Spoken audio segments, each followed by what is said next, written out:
last matchup of the night will be ByuL versus herO, two former CJ players. herO had defeated ByuL in an SSL championship way back when. I think it was 2015 Season 3. Okay. Muga and I commentated that finals. I remember it very well. And I think herO's going to win. I've got my money on herO. What are you thinking, Wolf? I think so too. Unfortunately, neither of these players are in full form currently. And yeah, you could say herO dropped out of his GSL group. He looked good. He did, you know, look okay in the GSL versus the World tournament. That was not his best tournament ever or anything like that, but he looked in form. But I mean, this has been a disappointing tournament for both these players. We had really high expectations for herO because of his run-through challenge. We always talk about expectations being met or not with players like this that enter a tournament through relegations. Then you have a player like ByuL who did so well. He got second place in regular season, did end up falling in the ZVZ, didn't make the finals. Perhaps he would have defeated Innovation, we'll never know. But this ByuL we're watching right now, no way. And I mean, this is going to be a dirty series, I think. And it might be dirty series. I mean, it will be. Like, it is not going to be the cleanest. It's not going to be the me shouting so high level after I watch Perfect Micro. Smelly one. Yeah, I think we're going to see some aggression out of ByuL. I think we're going to see some 3-Stargate Oracle play out of herO.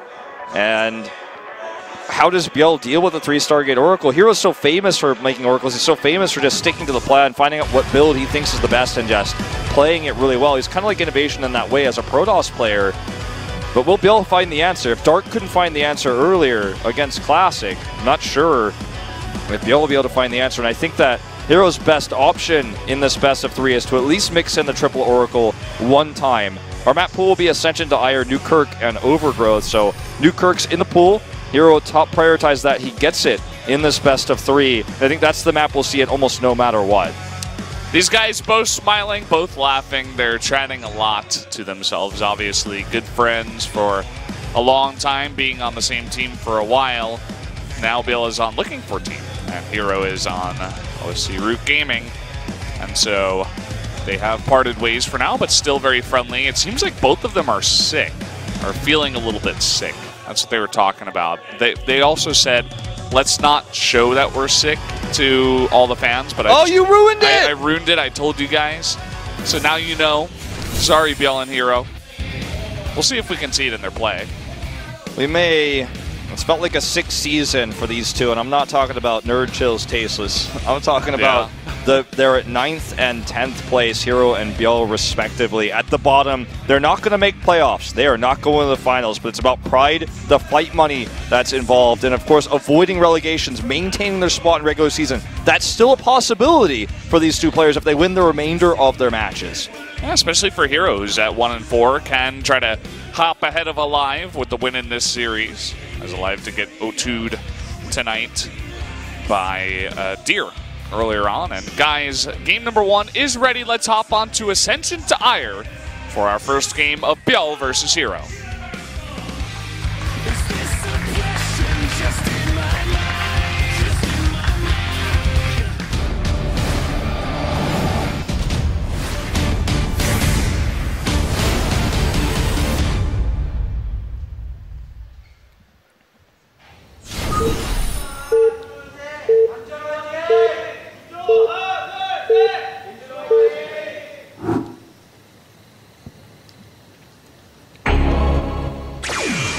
Fly Better Fly, Jin Air. Thanks once again to Jin Air for supporting this league. And up in the top left, it is ByuL, the purple Zerg. And his opponent, of course, to the bottom right, his former teammate, it is herO. So we'll see how this series plays out. This map is the map we saw the 4th base taken and the Broodlord play earlier. I don't think we'll see quite that type of play out of herO. He's not as meticulous as Classic is in terms of expansion. Sends the probe across the map early. We'll be able to get the quick read on the hatchery, and in fact, very likely will block it here as he arrives just on time. He's not going left though, so he won't be able to block it. And in fact, he wouldn't be able to block it anyways. Very close. So StarCraft is a game of inches, not miles. millimeters, not kilometers, or whatever. Milliseconds and not minutes. Yeah. Depends on if you're like European and you're using the metric system or not, or if you're American and still haven't adopted the best system for that the rest of the world uses for like knowing how big things are. Then yeah, inches and not miles, I guess, if that's you. It's good to know both systems. We've been adapting a little bit after coming to Korea. I know about Celsius now, which is nice. It's funny because the only place I can ever use inches in Korea, and they use the word inchi, is actually at Subway. 6 inches or foot long. That is the only place anyone will use inches here. Inchi. So, there you have it. Subway sandwich. I could go for some Subway right now. I could. Getting a little bit hungry. We ate closed before 3 the minutes cast. ago, though. Oh, that sucks. We're not getting Subway tonight. Maybe we'll get some pizza. That could be a good play. Yeah. We were thinking about pizza yesterday. Yeah. Didn't have an opportunity to grab that. Unfortunately. Yeah. Can't always get pizza. Well, we are going to see the probe now lurk around until the Lings come out. Just to be as annoying as possible, get all the information about the third base timing if there is to be one. As we do see the Stargate. Surprise, surprise. herO a Stargate in 2017. Who would have thought?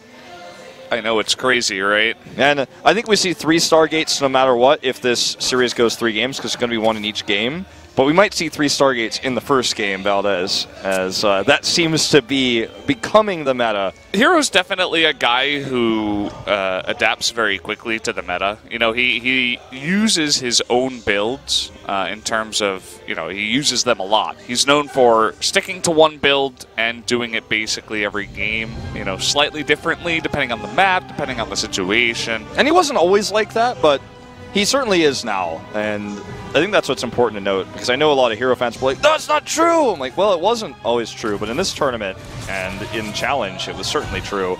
Gets a scout on the Evo chamber, which will let him know that he probably needs to get a Void Ray to delay drops that are going to be coming his way. Already putting the Stalker in position. He's like, get out of here, Ovi. Maybe that Droverlord soon when he gets the drop upgrade, but he's got the answers. Will be Overlord speed too, so this is something that's going to be useful for ByuL throughout the entirety of this first game, not just for the first drop. And even if it's scouted, this can absolutely find damage. It's definitely a good way for the Zerg to put on pressure early game against the Protoss when, you know, they're going for a tech build, when they don't have that many gateway units. Even just 8 Lings with speed can really wreak havoc. And the Stalker is out of position. It's not in the main. It was dealing with the Overlord, and the Oracle is not in position either. The second one is going to pop out in due time, but here we go. Okay, good micro on these probes, actually. The Lings prioritizing the Stalker there because they didn't target individually. It's like, okay, that was a good win here for herO. He knew it was coming, and he responded very quickly with a probe pull. The Oracle didn't go straight to the base. I think maybe he F2'd or something. I don't really know. Or maybe F2, he went in. a pro gamer dance game? No. Maybe he went in and came out. Not 100% sure. Just going to hop on over to the third base, scout that out, sees that there is enough defense. And so far, these Oracles really haven't done too much. The second one did help on the defense, but still is going to afford him this third base. And he should be able to defend that quite easily. With the I love this stasis. Oh, the Queen avoids it. The drones that spawn, though, and the larva will be stasised. And this is actually so functional. It works against larva, it works against drones, queens, what have you, but... Oh, look at that. Look at that! Surprise, surprise! Triple Stargate coming out?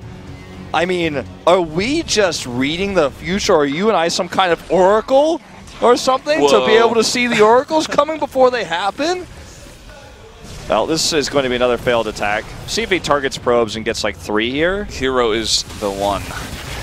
We knew it, but we can't tell him. That's not the way it works. Really nice micro once again, and he does get the scout of the Stargates, which is more important. So he targeted only twice. If he targeted all of them, he could have gotten more, but he did it the lazy way. And so as soon as the first probe died, they all just went back to fight.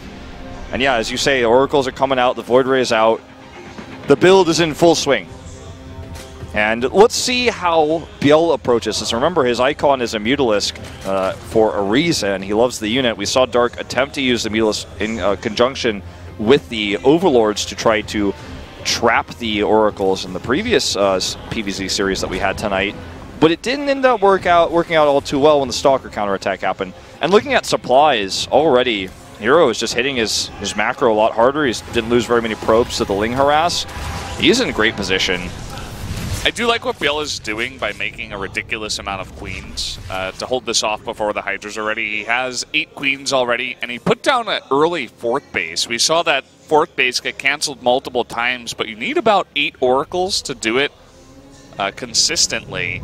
And because of the timing of that 4th base that comes out early from ByuL, he is going to have it at full health. And notice that he puts it close to his main so he can get the units over there, already connecting it by creep. Isn't going to go over to the other location that herO actually is already scouting with the Void Ray. He is going to hit this base, it looks like, though, but the Queens have always been in position. He was trying to snipe the Tumors earlier, but to limited success. The Queens are here. Because they are drawn away, he's going to go into the main base, target down that Spore. Takes about 4 taps to get that one. Oop, didn't actually quite finish it. Mistake there. And the Queens, though, they're out of position. Here we go. Oh, he wants it. It's finished. It can be transfused now. It couldn't be transfused while it was building, but they still need to do the damage. That is why this is a fantastic play by ByuL. You keep it alive with the transfuses. You put it in a better location that herO's not going to scout as early. You get a lot of queens to deal with it before the Hydras, and that 4th base is going to be so important for getting enough units to stop the follow-up that herO will go into. And now he's lost a lot of hit points on these Oracles. They've used a lot of energy, so it's time to kind of get back and find, in this case, it looks like the transition. I was going to say to just continue to build Oracles and get to think of your next move, but he's going to make the transition here. He's stopped Oracle production. He's supply blocked by him, under the impression he's not going to continue to make them. He gets the Temple Archives for Psystorm, the Charge Zealot upgrade, and is going to transition away from this, it seems. Zealot's warped in. We'll have the Charge upgrade to Harass.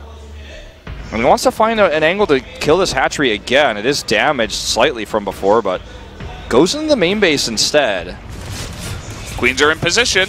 1 Oracle already almost gets sniped, but okay. There are 5 spores. And Hydras. 5 spores. You're going to need more Oracles than that. And this is not, in a few ways, this is good play by ByuL. You know, him keeping the Queens near the hatchery when it was still building and couldn't be transfused to ward off the Oracles, then transfusing that was cool. You made the choice to make a bunch of spores in the main base to help deter this, but you can see the difference in class between herO and Classic with the control of the Oracles, finding ways to utilize them.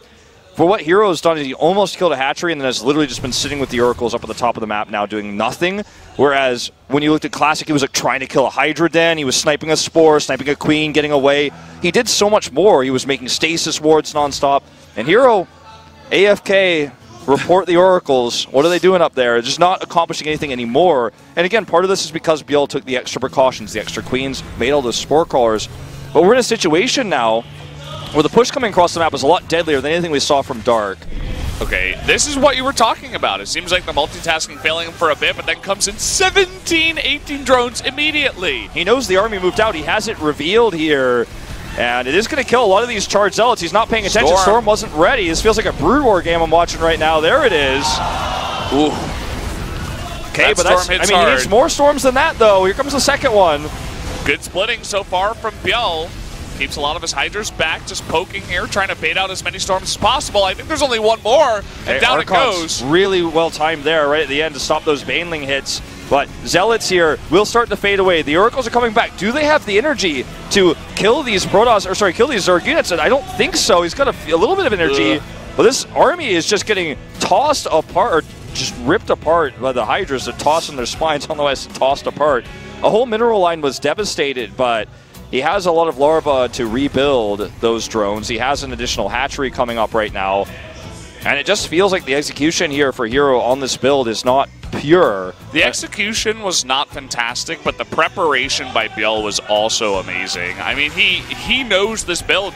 He has the answer. We're seeing it right now. And here we go. The Baneling's rolling in with speed, and there's just not even enough stuff on the ground for them to hit. Okay, good micro here with the Prism to try to keep these Immortals alive, but this is already a dead Nexus here. 23 probes, Queen's coming across, the transfuses to help keep these Hydras alive, plus the extra anti-air will be pretty nice. Great split here against the Storm, and this looks like it's going to be lights out here in game number 1. ByuL having every answer. herO not getting the value that Classic did with these Oracles. You can see he's still learning the build. He's not a master of it. It's not the style he's been using in PvZ this entire tournament. Maybe he'll improve as we go through this series, but already in game number 1, I'm worried for him, as this is going to be it. Transfuses keep these alive forever, and that should be the type out. GG. ByuL taking a very dominant game number 1. He's got herO's number. He saw it coming. Just step by step. He got the Overlord speed, got into the main multiple times. He scouts it with the Link. So then he's like, okay, let me make extra Queens. Let me make 5 spores in my main, because there's that horseshoe effect where they can't really get those Queens into position even though they are connected by creep, those bases. And then he gets enough Hydras out, and he just defends, and with that 4th base that he got early, that he prepared against the build because he saw the build early, he was able to eventually get enough stuff, and we saw the amount of Hydras he had at the end. Yeah, I mean, the build was not crisp from herO, unfortunately, and he just couldn't find a way to make the Oracles do anything for a long time. And yeah, eventually when the army moved out, he found a way to kill a mineral line, but used a lot of energy to do so. The counterattack was there. He had the Storms ready. The Storms were decent, but ByuL's splits were better. And like I said, it felt like a Brood War game where you're like, I got Speed Zealots, and I'm just going to try to hold on. Storm's almost ready. And then when I get it, I'm going to break out and kill everything. But the splits were too good. He was trying to storm over his own walls, so we couldn't get his Templar into the perfect position. And while he was microing his Oracles, half of his army, his Zealots, just charged into the Hydras and all died. That was another problem. He needed that to happen for him to defend long enough to get the Psy Storm out, but I mean, it's really difficult when you're juggling all these things while also microing your Oracles, which you can't just A-click and then run away because there's Spore Crawlers there and Hydras are popping out, and you have to manage your energy and stuff like that. So it's definitely a difficult task. But now we're going into Newkirk, and this is the better map for Oracles. But I don't know if I want to see it, to be honest, after what we saw from herO there. I want to see he was horrible at it, but the difference in skill from Classic, his use of the Oracle versus what herO just showed us, I mean, the gap is wide. And you know that ByuL is going to be ready for it. You know that he's going to get Overlord speed again, and he's going to scout for it. There's not that big of a main on Newkirk Precinct. He could get Newkirked here in game number 2. Let's see how it goes down. herO versus ByuL, game 2.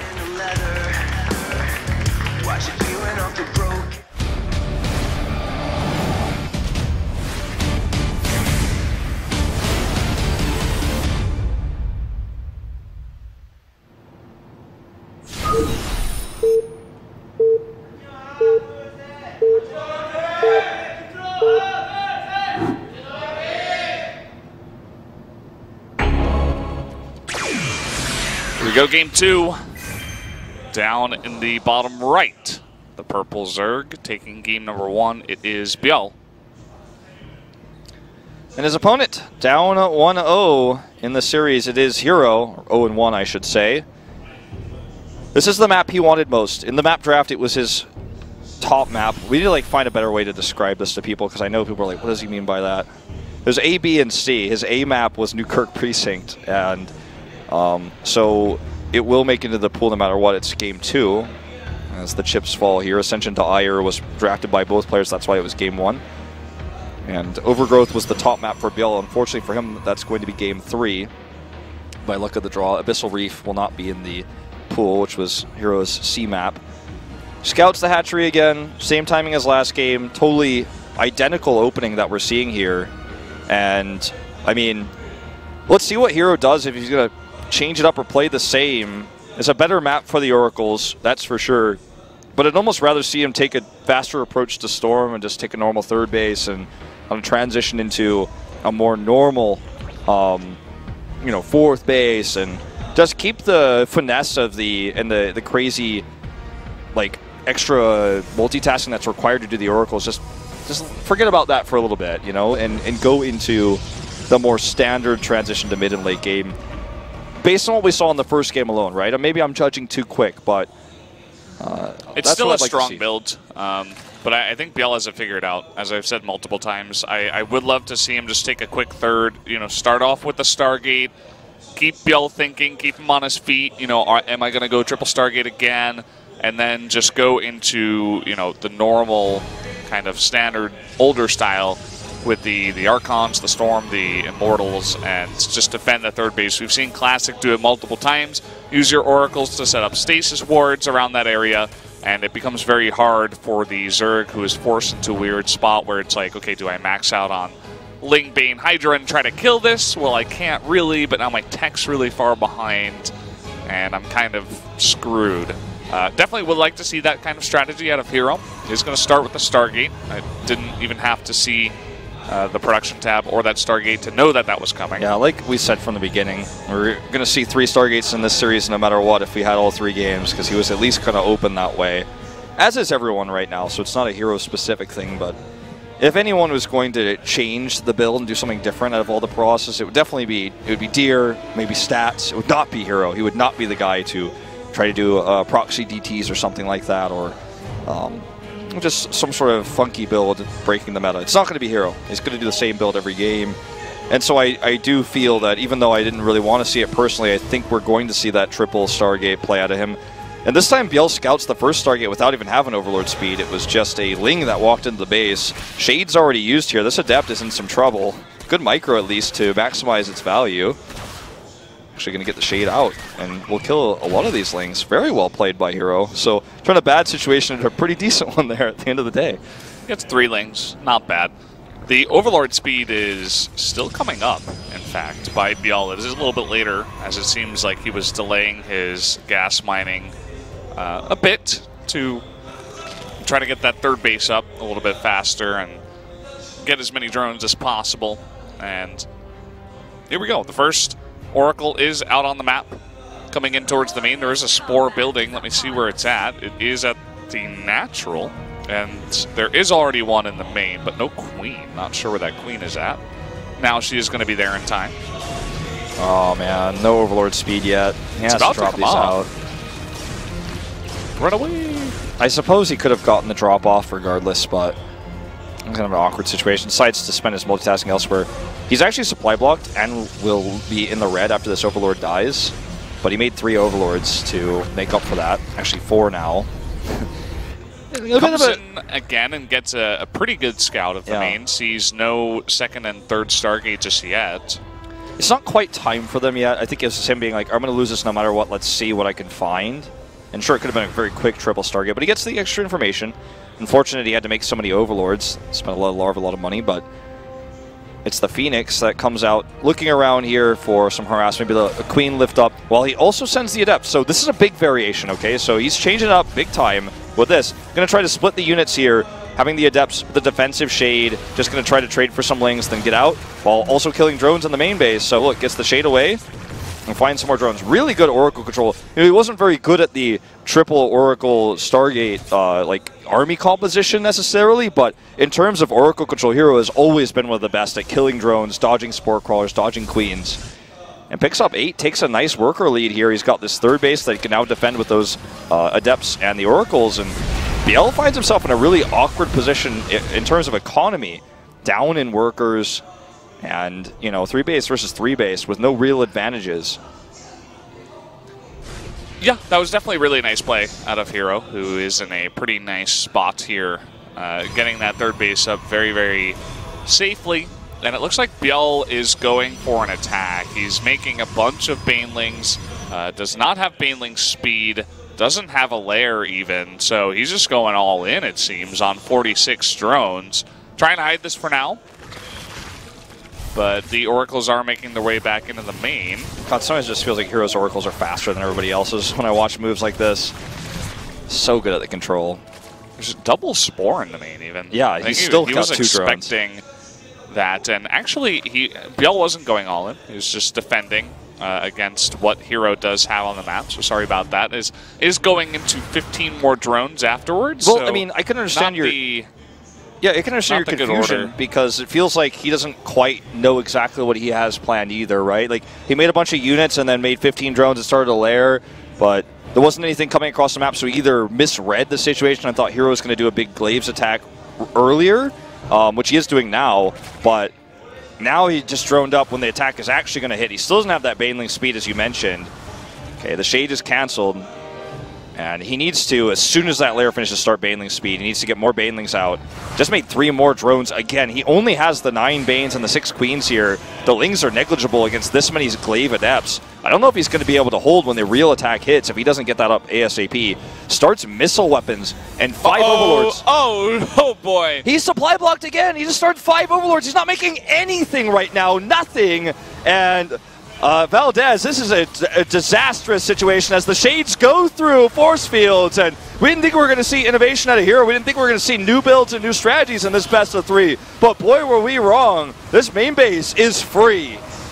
Yeah, I love this play on Newkirk Precinct. Drop overlords to try to get units in here as desperation strikes. And this is not really going to do much as long as herO runs away. He's trying to get on those sentries. Another force field goes down. Get us warping more sentries. Even if these go down, the lair goes down with them. Even stasis wards, too, because why not? Does get the last of those sentries that were left over, but warping and more. ByuL just has to give up his main. I mean, this is game over. He lost too much. He lost everything in the main. Has no response here. And force field a bit late, so one small victory here for ByuL, but he can't fight this army anymore. And eventually he just has enough to fight the banelings even, which again still don't have speed. On the banelings right now and be fine. Yeah, he doesn't have speed still. Like, he could send another prism and get a probe in here and start making pylons on top of this ramp. Stasis ward's not going to be massively effective, but look at the splits. This is going to be a very cost-efficient exchange for herO. Time warp. Good banelings at the end, but it just does not matter. That's going to be it. GG. herO takes game number 2. We are all tied up going into this. This is kind of giving me ByuL feels. He's taken, let me see exactly how many. 4 of his losses so far of the 5 have been 1-2s. He's gotten very, very close in all of his series. And if he was on the other side, he would be 5-1 right now, or 4-1 right now. But again, this happens where he takes a really dominant game and he's looking good, and then all of a sudden, he just can't close it out. Twice with massive supply blocks, and I know there was a Phoenix in the game, and he was being aggressive with his Overlord scouts and went drop, early on, but he made, I think in that game, 12 Overlords during supply blocks. That's a lot of money. That's 1,200 minerals spent while you're you should be making units, whether they're drones or attacking units, and he would just spend a lot of time supply blocked because he was doing other things, right? StarCraft is hard is the kind of the thing I've been saying a lot these past few months. It's kind of like the theme of StarCraft. Just the past few months or years? Since the beginning of time. But, it's like the theme of my stream. Whenever I make a mistake, I just say, well, StarCraft's hard because it's my excuse. It's really hard. ByuL made some mistakes in that game. The supply blocks were definitely one of them. Or a few of them, I should say. Yeah, we're going into Overgrowth, actually, for game number 3. I don't think we've seen this map just yet. Not today. And it is going to be ByuL's highest priority map, so... Checking again. Yeah, we haven't seen even just one Overgrowth so far, so... we'll see if ByuL's got a nice little build prepared for this. I think he should. I think he very likely will. I mean, this is a map he wanted to go to more than anything else. Didn't get the Frost, but got the Ascension to Ire. He took the first game. He had the fast track to possibly taking his first series of the tournament, but failed there on Newkirk to seal the deal. Overgrowth is going to be his map pick, and we'll see what we find on this map. This is the first time we saw the Oracle 3 Stargates was on Overgrowth. We'll see if herO does it again. Yeah, so we're jumping into game number 3. Let's go on to Overgrowth.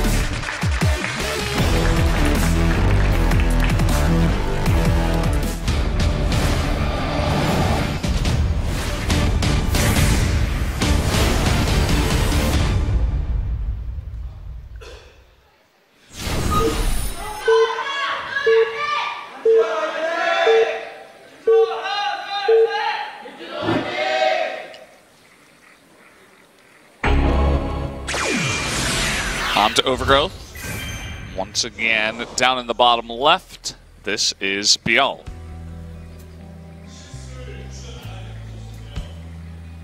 And his opponent to the top right, taking that game to in spectacular fashion, it is herO. We often forget that Adept Shades go through friendly force fields and things like that could happen. And it's really cool to see a strategy utilized like that when herO's in desperation mode. Perhaps he wanted to save that strategy for another series against a tougher Zerg opponent. like Dark, for example. But this is actually his last Zerg that he will face in this tournament in the regular season. So I guess now is as good a time as ever to bust it out, show the strategy we haven't seen yet, unless I've missed this strategy in a different tournament. It's my first time experiencing it, and that's something that we may see actually thrown in. It feels like an old JYP build or something where you're like, haha, Warp Prism in the main, Force Field the ramp, you're done. Or all those maps where we saw backdoor expansions, which aren't really that popular. There's one map, is it Mech Depot? I can't remember exactly which map it is, but anyway, a new map in the pool that has that backdoor expansion. So we used to see it all the time, where you just, just go into the back, man. That's the one. Orbital Shipyard. Yeah, you go in the back, you force field off, you kill a bunch of stuff. Feels reminiscent of those days. Definitely, we have seen it before. It's a pretty cool build, especially when you do it in the fashion that herO did it, where he threatens a shade. And he's like, haha, I'm actually not going over there. I'm going into your main with a bunch of sentries. And it's good for that. The Overlords weren't in position to actually spot that out. And herO kept the sentries hidden up until the end. Otherwise, ByuL would have gotten suspicious. Would have said, something weird going on. And might have been ready to deal with that in the main. So, on to Overgrowth, a map that everybody should know. Yes. If they watch StarCraft at all. It's one of the oldest two-player maps in the pool, and it's one of the smaller ones. And it's very much, it feels like 1v1 Final Destination and how vanilla that map operates. It has a few extra fancy factors like the gold bases. The watchtowers are basic. Feels like this is the map where you would just want to, if you had to play 50 games on any map to just practice a bunch of builds, Overgrowth would be the map. It's as standard as it comes. Rushes are viable because you can go early.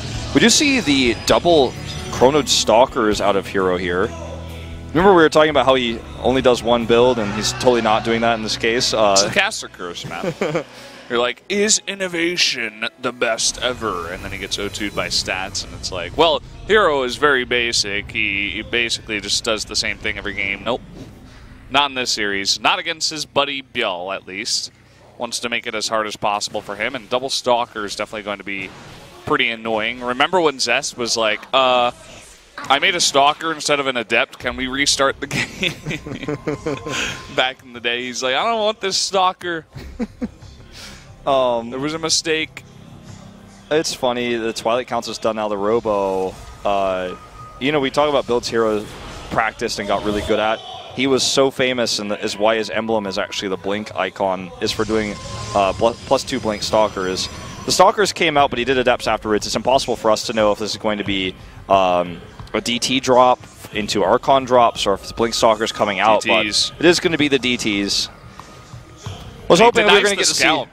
ByuL has no idea. Yeah. He's got Overlord speed now, but that Overlord is way out of sight, all the way over on the left side. Does have one below the main that he could try to go for. He's going to scout here and sees no third. He's like, something's up.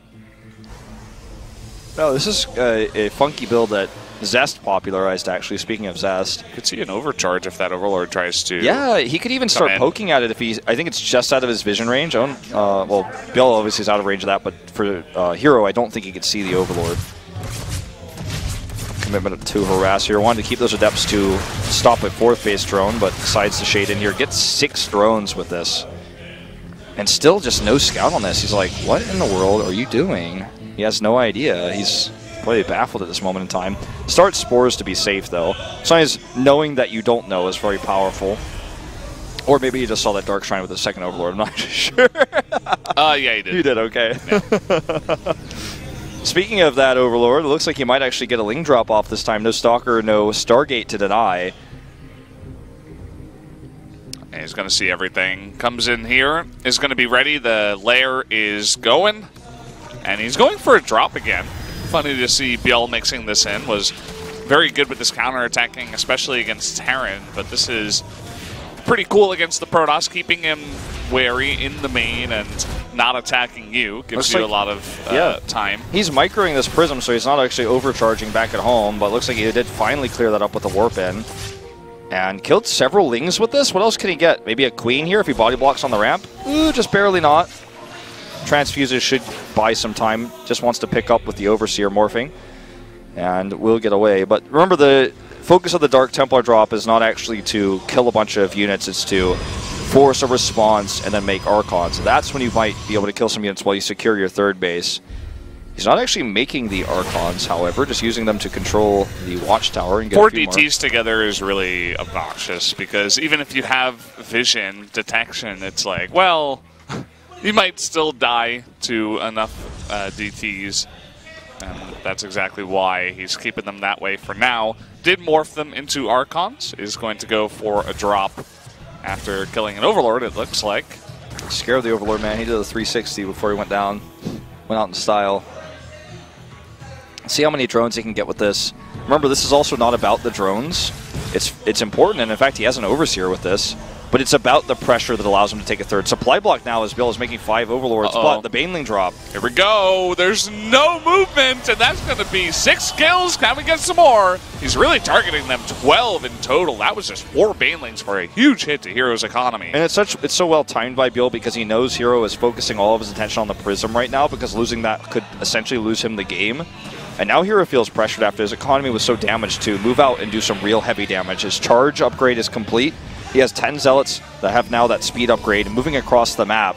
4 Archons here. Banelings were just used on the drop, not on the defense. He's got 10 morphing. This is a very strong attack. Queens are going to have to transfuse to buy time. The Baneling depot is spotted. And he just wants to put the Archons in position to block. The Archon wall, he's setting it up, and look at them fighting against those. Okay, call him back, and the Banelings do actually a lot of damage to the Archons. No micro there. Now the drones are trying to fight, but it doesn't look like there's enough here for ByuL. For my next trick, I'll make the Banelings disappear. They're all gone now, and Hydra's in small count against this Prism that survives. We'll be able to get a massive warp in for the next round of Zealots, and maybe even warp in some DTs for additional Archons. ByuL is in deep trouble now. Immortals here to help fight. Zealots in the front line. This may be lights out here. He needs to muster up some more forces. Okay, getting cost efficient trades on these Zealots as the army gets smaller for the Pro. Needs to back off and wait for another warp in. Those Archons, the micro is just too big, and the Immortals, they stay alive for so long, doing all that damage in the back, and the last of his forces are going to go down. Poor ByuL is going to be the first player to reach 6 losses after his loss tonight. Hands off the keyboard as he yawns. This game seems over.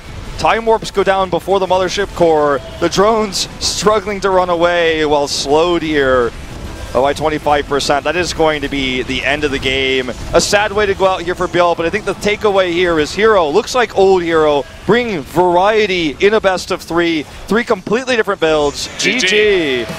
And that's the herO I want to see. That's the herO that we saw dominate. That's the herO that's won an SSL against this very player.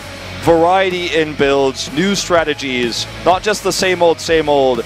And I think he definitely learned a lot over the last week coming into this one, and he was very well prepared. Well, at least tonight, ByuL will pick up $300 instead of that $200, as he did take the 1-2. At least was able to take 1 map, but yeah, that really sucks for him. He is just not looking good after getting 2nd place in Season 1. Now he's in 10th. Remember, too, guys, staring down the challenge that is awaiting he's him. not SSL challenge. He's not looking at relegations. He's looking at direct relegation via 10th place to challenge. If you're in 10th or 9th, you do not get to even play in those matches. You were just immediately placed in challenge. And I feel like I have to do the math, but I think if he loses 1 more, he's in it no matter what, and it's not even up to him anymore if he wins every. Already be. He's 0-6. Alive is. He has 3 games left, right?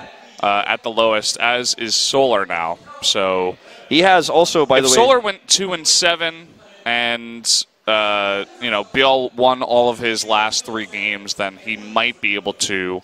And herO also has to do badly. Like he has to avoid 9th and 10th, but which is really no matter hard. what, he has to win all 3 games, and they're Innovation, Alive, okay, and Stats. Well, you said Innovation, and I stopped listening because, well, Stats is also pretty ridiculous. So, yeah, I mean, we might have just said goodbye to one of our Zerg players in SSL Premier. Obviously, we'll get to see him play 3 more times.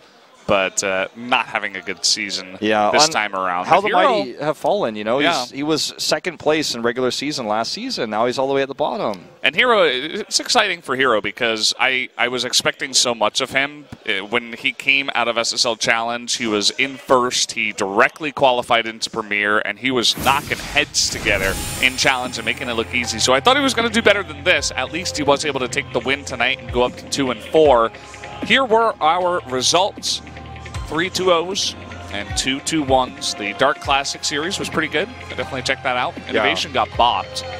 The Innovation Series was not good. It was a disappointment. If you're a Stats fan, you might have liked it, but it was pretty one-sided games.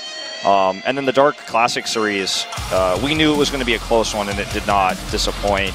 Deer as well. I mean, the guy looks on form. A terrifying player to play against, showing, again, new strategies in the matchup. So he and Stats will take the first place in 5 and 1, but Stats has the higher ranking based on game scores, 11 and 4, much more impressive than the 10 and 6. But who would have thought, after the end of regular season last season, that we would have Deer at number 2 and ByuL at number 10? It's very difficult to predict this circumstance, but yeah, that's Innovation at 3 and 3 after winning season 1. Definitely didn't look 100% tonight, I would say, and you can't really blame him. But guys, actually, Challenge is back. It's coming back. We had a 3-week break. Me and Rapid going to be casting that on Saturday at 10. Going to be SOS versus Sioux. Definitely a good match to start off with. Then ByuL versus Hush, Patience versus Jokji, and then Zest versus Road. And then, of course, Premier will be on the following Monday on the 14th. It's some good matchups there. I think Solar versus Deer should be a really good one. ByuL versus Innovation, who knows, but Classic versus Alive, we'll see if he can get revenge after his loss today. I will not be here on Monday. I will be in Taiwan, returning actually from Taiwan from the Eastern Clash for Heroes of the Storm. So Rapid will be there on Monday, but I will be back for the 21st and onwards. Yeah, definitely going to be a fun set of matches. I like the herO versus Stats one. I think herO definitely has an opportunity to upset Stats. Sure. In the PvP. Definitely a big one for me. Dark versus Maru. We've seen that matchup a ton, especially over in Pro League and, you know, back in the day, 2014, 15, 16. And also 13 and 12. Yeah, would favor Dark, but you know, Maru looked good tonight, so there's a chance for him to upset as well. Definitely so. Pretty good, really set of matches tonight. I think that the saddest part was, of course, the Innovation series not being good. I mean, it was cool to see the builds we saw from Stats, and he got his revenge. There was a cool storyline there, but didn't end up going to 3 games and go to the kind of games we're looking for. I guess game number 2 went late game, but it was all kind of decided in one anticlimactic storm. So either way, Innovation, dominant form in other tournaments, but here he is very likely to make playoffs, but he does need to make sure he doesn't slip a little bit. He's got that easy matchup against ByuL next week, but the remainder, the last 2, are going to be the ones I'm a little more concerned about. I want to see actually who he plays against the final week. He's got ByuL, then Solar, and then Classic. So not the easiest last 2 there. Yeah. Solar and Classic. Should be able to take out Solar pretty easily, I think, as long as he's on point, but Classic is definitely another guy that can upset up against Innovation. So, yeah, would definitely be looking forward to that one. That's going to be in week 9, so got a bunch of weeks until that does come up. Definitely so. The Korean commentator yelled really loud. I was like, oh, it's time to go. And it's like, no, we still got a few more seconds. Yeah. So how'd you enjoy the cast today? I thought it was pretty good. Yeah, it was good. It was fast. Some of the games were, like, we had good games, and then we had, like, a couple mediocre ones, and then some bad games. A lot of cheese. Like, Maru was doing the pretty stinky cheese tonight. He's just like, no, I don't want to play the series. Still smelling it, man. Yeah, it definitely lingered here in the studio, but he took the win in the end. But, guys, that's going to do it for us. Thank you once again for joining Wolf and me here at SSL Premier. We'll see you next week for more StarCraft, but until then, have a good night.